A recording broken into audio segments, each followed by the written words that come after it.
issue extension. And he's going to cover, again, we're focusing now on stuff that's going on in your own backyard, so to speak. So. All right, it's good to be with you today. Earl Creech, Extension Agronomist, USU. I'm going to talk a little bit about some of the trials we've been doing at Utah State. And when I say trials, I mean mostly trials and tribulations, and just some of the things that we've learned over time that maybe you can learn from so that you don't make all the same mistakes that we do. So I grew up on the dairy farm in the Cache Valley, and one of the things that I had never seen before was a no-till field.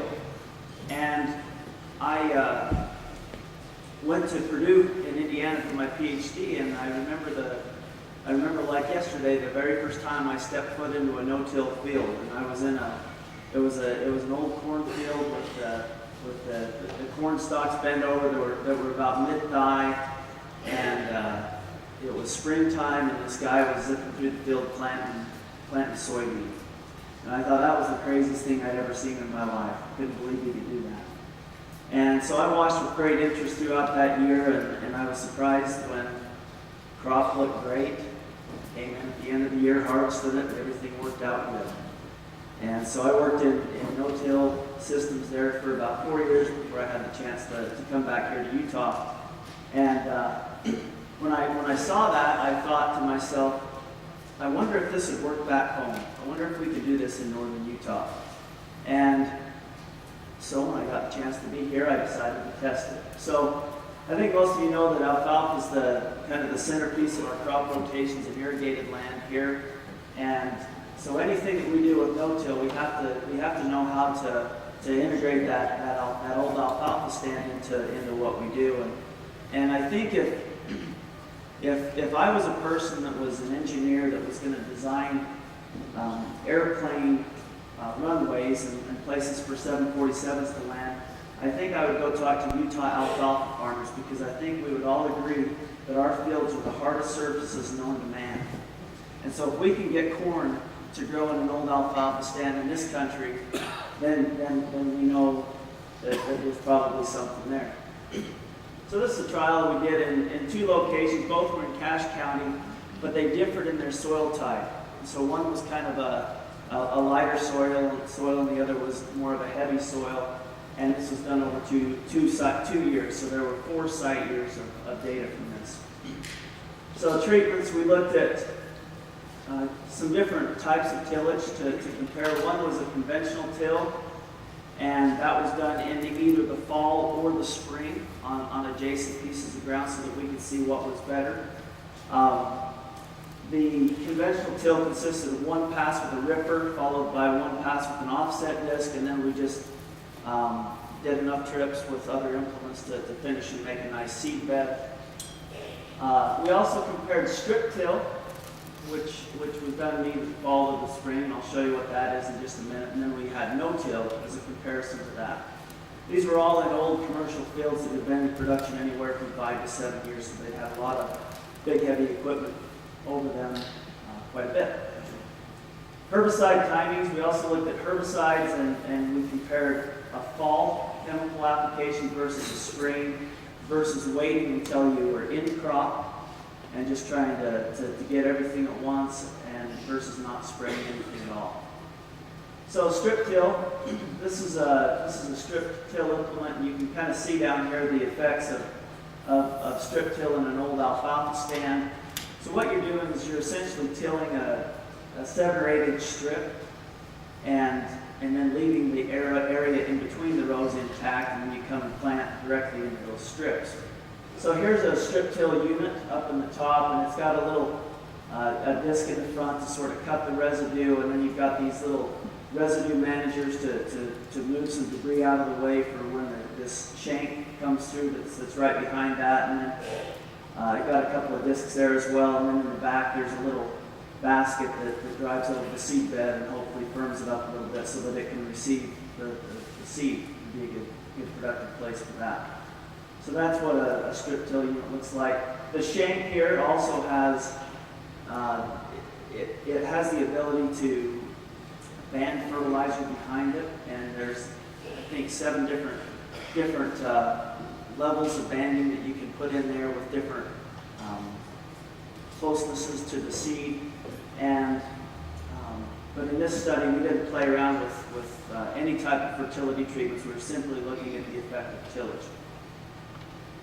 So here's our little drill, or our little planter. It's a monosim no-till planter. It has a wavy coulter that runs in front of the disc openers. It's got about a 1-inch wave to it, so it's essentially tilling about a 1-inch band that we drop the seed directly into. And here's an image of after we have planted. You can kind of see the planter passes in there.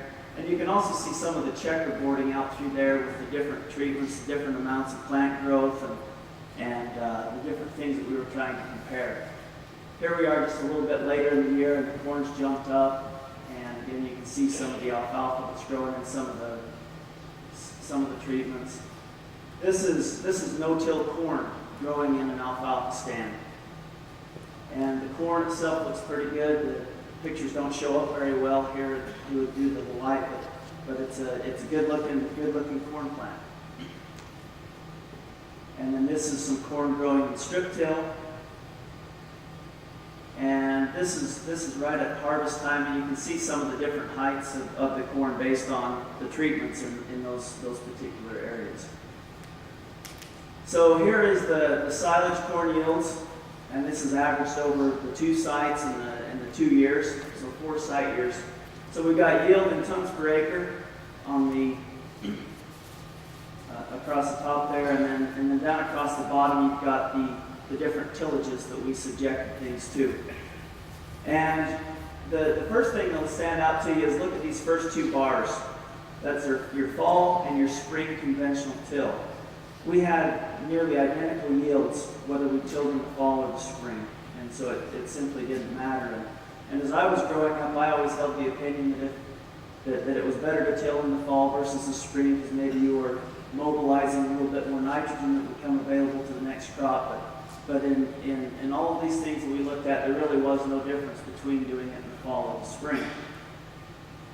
These next 2 bars are strip till treatments. And there was no difference between strip till in the fall or strip till in the spring. And one was even a pretty heavy soil. And I would have thought that really would have made a difference between doing that in the fall versus the spring, but we couldn't detect that when we harvested the yields. There was a little bit of a yield suppression over the conventional till. We saw about a 1.5 tons per acre drop by using strip till. But the advantage of strip till is it's just a 1-pass trip across the field, and you're sticking the seed in the ground. What was really the most surprising to me is out here on the end, and that's your no-till. And again, we did absolutely nothing to prepare this other than we sprayed the alfalfa out and planted directly into it. And we, again, lost about 1.5 to 2 tons per acre by going straight no-till. And it kind of blew our socks off, because we expected that maybe we'd lose maybe 10 tons to the acre. Maybe it would be a pretty significant thing, but it really wasn't. It was really able to weather that quite well. So I think even though we lost a little bit of yield, if you take into account the economics of tillage and whatever it costs to work the ground on your farm, but in general, we typically figure about $100 an acre anytime you start making the multiple trips across the field.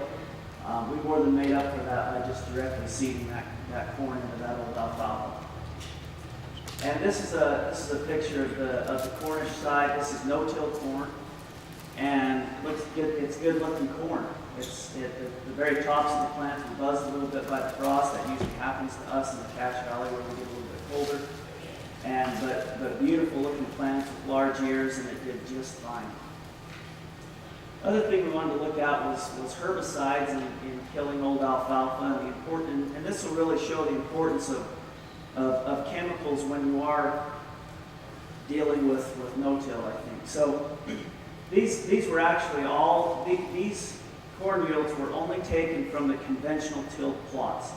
And the reason that I'm only showing you these is because in the no-till, if you no-till corn into an old alfalfa stand that you don't kill, the alfalfa chemically, your corn will grow the size of a number 2 pencil. And so it really wasn't worth planting corn. So I'm not going to show you those numbers because they aren't interesting. But by going through and tilling the ground, we thinned the stand. And so the stand that we're reporting yields on of the old alfalfa coming up through the ranks was maybe one per square yard or something like that. It looked like a pretty low stand to me, and I wouldn't think that it would have an effect on the growth of subsequent corn. First of all, notice that even when you conventionally till, you see that the highest yielding plots were those that were sprayed before you planted. So whether you sprayed in the fall or in the spring, as long as you hose them down to something, we had 100% yield potential. When we waited till in crop, so we'd gone in and we just tilled the ground, everything was gone when we planted, but that alfalfa regrowth springs up really quick after you stick your corn seed in the ground, and it'll always beat the corn up and it'll grow a few feet tall before, as the corn is just a tiny little plant. And that's when we sprayed it. We sprayed this at V3 corn. And notice we lost about 5 tons per acre, 4 tons per acre by waiting to spray until we got into the crop. Now, one thing that I was not expecting this, because I thought that, well, alfalfa fixes nitrogen. If I had to pick a friend for my corn to bond with, it would be alfalfa, because alfalfa's got that deep taproot, it's a nitrogen fixer. Surely these two crops have to play well together, but they don't. They really don't. And it shows how sensitive corn is when it's a small plant in between, when it's just poking out of the ground and about 6 inches tall. It is extremely sensitive to any weeds that are out there at that time. After that, it really doesn't matter. You can let the weeds can come in and it'll look like a jungle at the end of the year, but your yields, you'll have 100% yield. It'll look great yield-wise. It'll just be a weedy field. But if you have weeds when that crop is small, you can count on some pretty significant yield loss, even something as benign as alfalfa. And then finally, here's your control. So this is just allowing that alfalfa to grow season long with the corn. Maybe you had Roundup Ready alfalfa, and so you just had a little hard time controlling it like you normally would when we zip over our corn with Roundup in crop. It grew through. We lost about 10 tons per acre by allowing season-long competition in tilled plots with alfalfa. So pretty significant, and really shows the importance of controlling your weeds early. Now, here's a picture that's not showing up very well, so I'm going to describe it. I'll paint a picture mentally in your mind.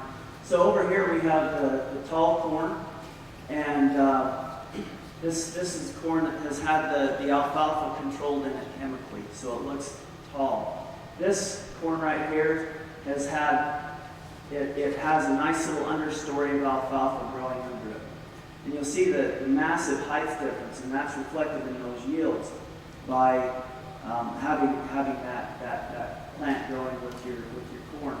So when it comes to no-till, I think one of the temptations is, let's just go out, let's stick the seed in the ground, and then sometime along the way, we'll control the other plants that are growing in the field. And my point in showing you this is that with no-till, it's critical that you start out as soon as that crop emerges from the ground, you darn well better have a brown field. It needs to be sprayed before that.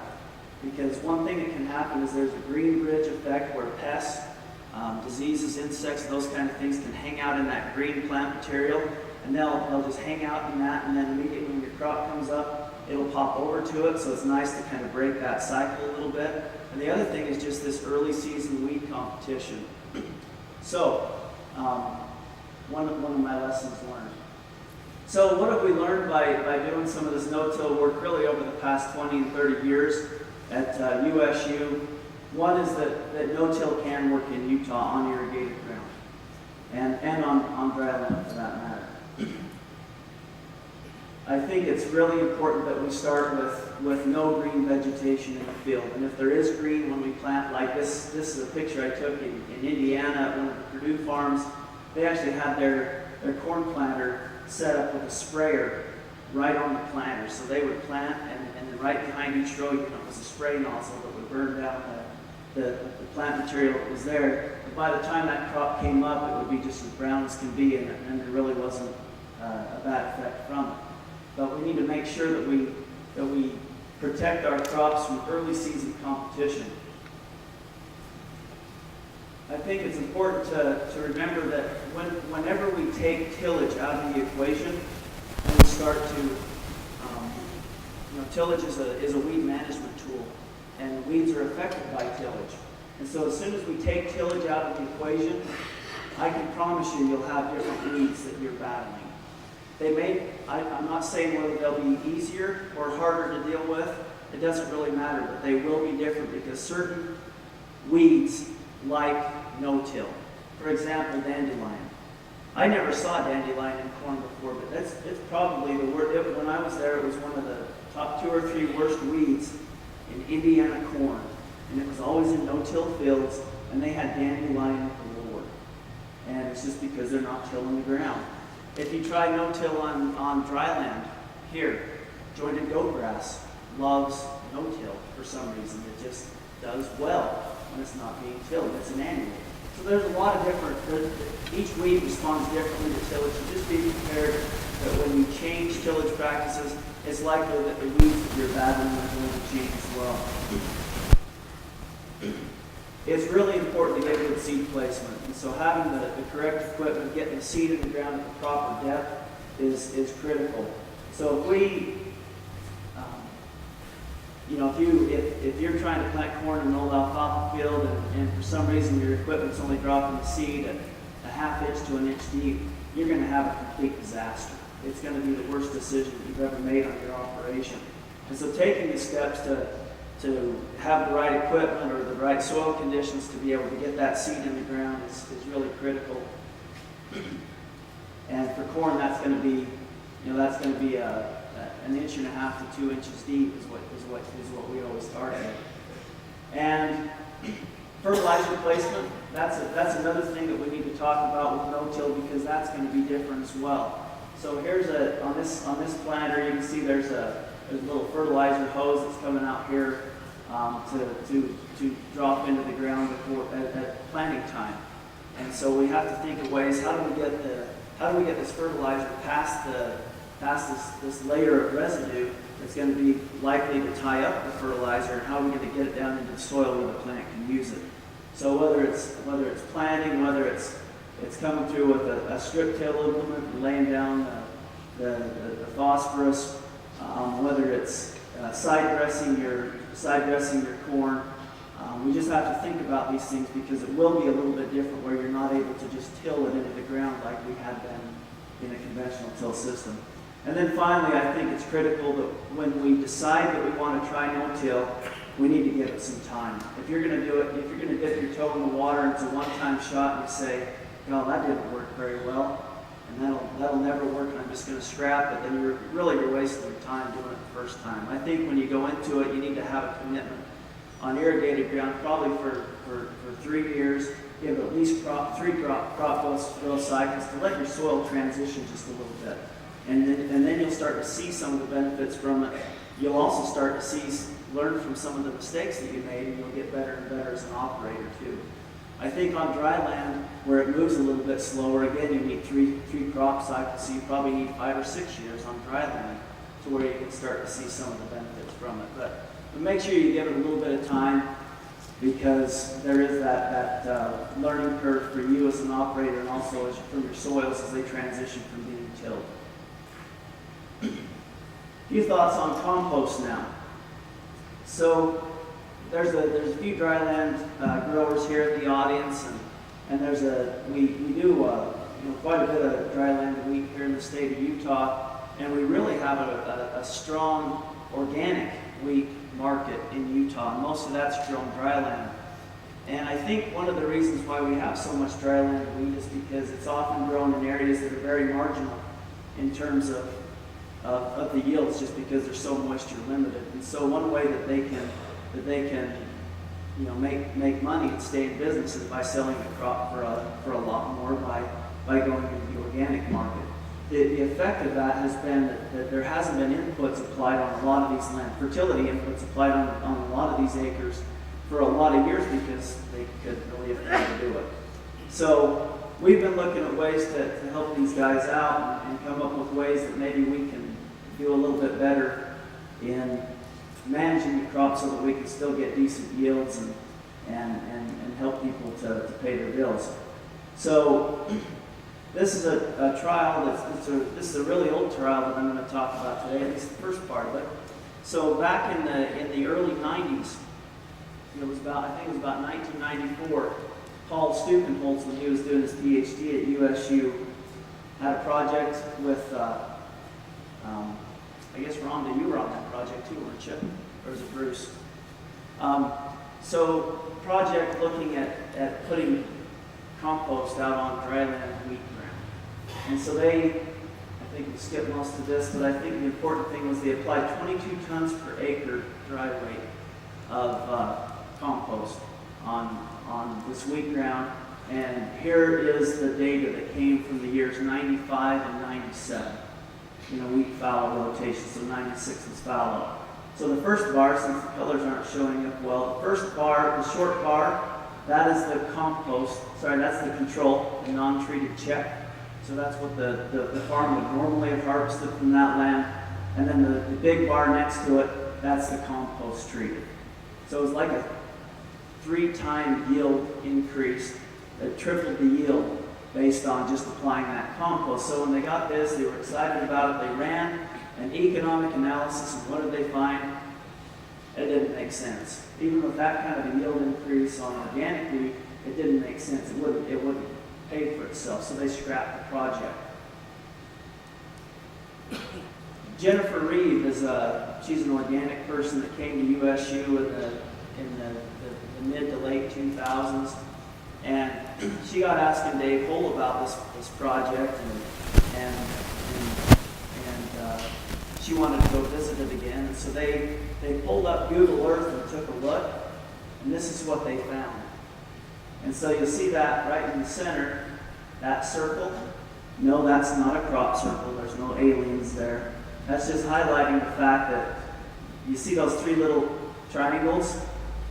Those are the plots. This image was taken in 2010.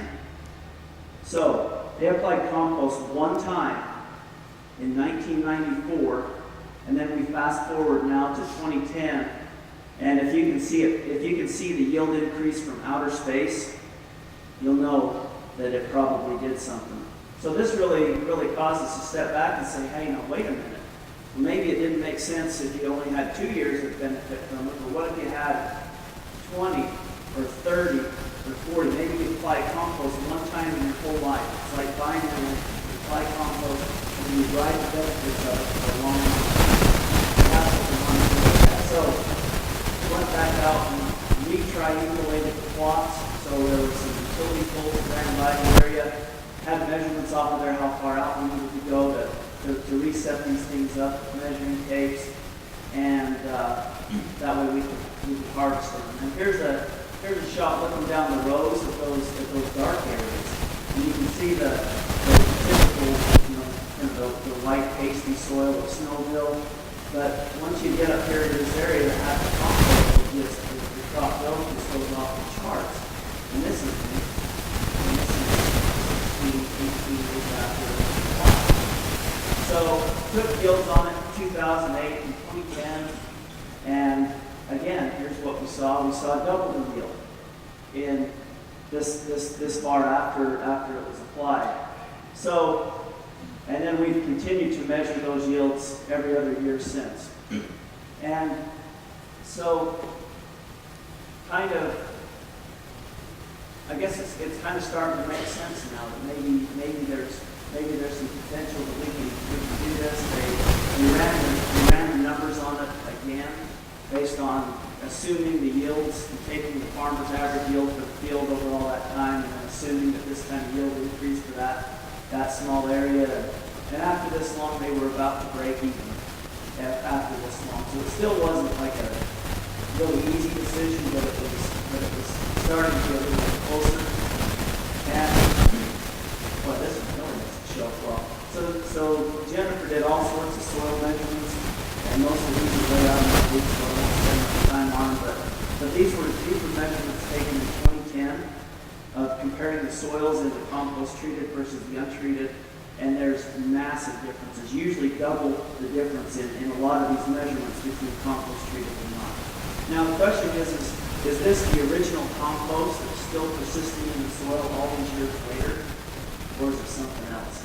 The answer is it's something else. We've got a good soil chemist that's working on this, and she can measure the fingerprint of the compost, and it's not there anymore. And so what has happened was that by putting this big pile of compost out there all at once, it jump-started that system. It produced, the compost was applied, it kicked up a massive amount of growth on that wheat, which then went back into the ground, and it just started cycling and feeding the microbes and all that kind of stuff. And it has just kind of perpetuated that yield increase over all this time. And those are just some more numbers. So now we'll fast forward to today. We're looking at this a little bit more closely, and we've set up some more long-term plots. And this is just showing a comparison of the compost versus the non-compost treated plots. This is at the Blue Creek farm, the USU Blue Creek farm. And you'll see this is the compost treated, and I think you can kind of see the difference in the color of the soil. The soil is much darker in the area that's where compost has been applied versus not. And the crop, as you look down the rows, is double or triple the amount of green in those rows as compared to the non-compost treated areas. So you can see it early on, you can see it later on, and we're mostly focusing on this project on reduced rates. So 22 tons is really high, especially for the huge amount of acres that the dry farms encompass. So our hope is that maybe we can find whether maybe a half rate of that would do the trick, or maybe a quarter or an eighth rate would do the same thing by just getting the system going and help to make it a little bit more economical. So that's kind of what we're looking for in the future. Yeah, so the question is this is all conventionally tilled, and so the question is, you know, if we're not no-tilling and we're not putting livestock on this, which there wasn't any, how are we getting that benefit? And the answer is that anything you do can be, anything that you can do that can be positive for the system is good. And I think maybe we could have got more benefit had we integrated some of these other things. But these were, you know, this is what we did in this case. We just threw one of the tools at it, and it worked, and it worked spectacularly. And we were constrained in on these fields that these are organic. We did these on farm with organic farmers, and so we couldn't employ the miracle of modern chemistry, which is really near and dear to my heart. Those of you who know me as a weed scientist by training, but so we have to till. There's no other way to control weeds in dry land without tillage if you can't use chemicals. And so we were just stuck, so we had to till. But good question. So what have we learned about compost? Well, I think oftentimes when we're applying compost and manure, we're pretty lackadaisical about what we apply. We just either go with what we've always done, or just kind of throw a bunch out there and see what happens. But I think it's pretty important to go ahead and have your product tested that you're going to apply, so that you know what the nutrient content is and what it is. Also test your soils as well, so you know what you need. It may be that you can spread it over a larger area and you don't need to concentrate it so much. The other thing that I think is important is to pay attention to the compost and try to figure out whether your compost is really compost or if it's just dried manure. Because we're seeing a lot of dried manure as people start getting into compost. And one way you can tell is by how they smell.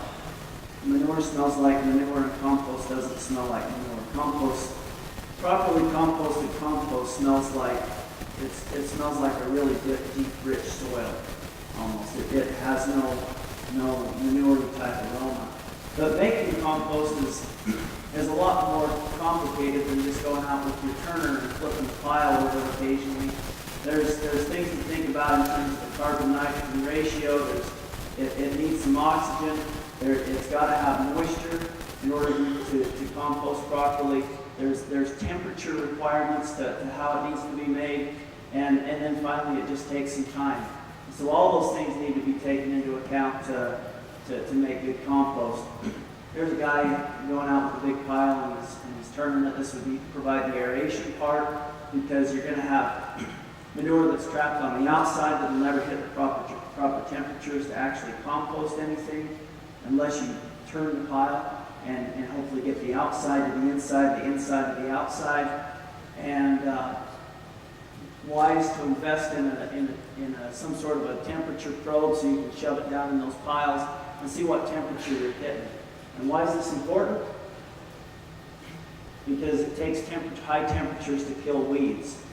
So this is some research that was done a little while ago, looking at some different weed species and what temperature that it takes to kill those weeds in a pile. So here, the first one that you'll see here on the far right is 108 degrees. And if you look down there, you'll see that most of them are unaffected, and they're just not very impressed by 108 degrees. It's not really going to do the trick, and all the weed seed that is still in that pile is going to still be available to grow out in the field when you spread it. This is a really big deal when you're getting compost off-site, so it's not your own material that's going back on your own fields, but if you're buying it from somebody else, you could be introducing your next headache. Then if you fast forward, and then this one, black nightshade, it takes 340 hours at 108 degrees to kill it. It takes a long time for that weed to be killed by that temperature. Let's go up to 140 degrees, and you can see less than 1 hour, less than 1 hour, 1.3, 2.9, 1.1. So if you have about 3 hours at 140 degrees, it will kill pretty much anything, even bindweed seed at those kind of temperatures. But you need to hit those temps. So if you're making compost and you're not measuring the temperature, you don't have a clue whether you're actually taking care of the weed seed, which is pretty important. So my time's spent, and I'm going to go ahead and hand over the microphone. Thanks, guys.